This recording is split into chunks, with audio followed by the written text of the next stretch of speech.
matter what time of year you visit Yosemite National Park, tourists are pretty much guaranteed to experience the grandeur of the stark mountains and stunning waterfalls. But there is one day a year, just one day, when visitors are invited to experience all that grandeur and do a little manual labor. Did you know that you were going to get put to work when you came on vacation? No. No? Just before the apples fully ripen at the historic orchard in Curry Village, park rangers enlist the help of campers to remove them from the trees. You guys making apple pie or what? No, we're doing this this is a non-native food source for bears. This is planted here by settlers. When Yosemite became a national park in 1890, food for the tourists was a little difficult to bring in. So one solution was to plant apple trees. And so at that time it made sense, right? Because you're not near a city, and so you've got fresh fruit here. Park ranger Scott Gittiman says over time the apples fed a lot of tourists, but those apples also attracted and fed bears. Yosemite National Park is home to about 400 to 500 bears. They're all American black bears. And here in Yosemite, with so many visitors, over 3 million visitors a year, bears are going to encounter people. From 1890 through the 1990s, bear encounters were very common in the park.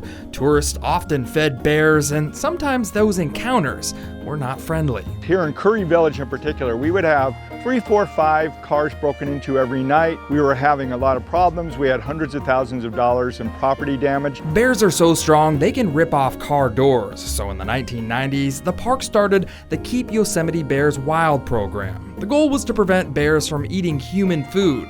Bear-proof food storage boxes were installed at campgrounds, visitors were fined for feeding wildlife, and of course the orchards were picked before the bears could eat the apples.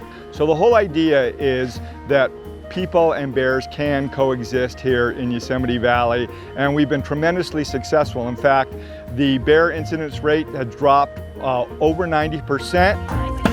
Today, many of the apple trees are over 100 years old, and they don't taste very good. Have you tried the apples yet? No. They're pretty sour. I don't know. I don't even know if the bears would like these. An easy solution to the bear-apple dilemma might be to cut down the orchards, but here at the national park, these trees are considered part of the cultural landscape.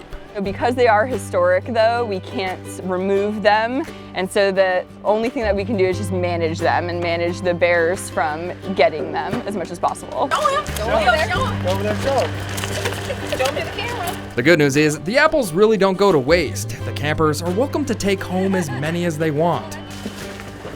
When they warn you about not parking under the tree, you should probably listen.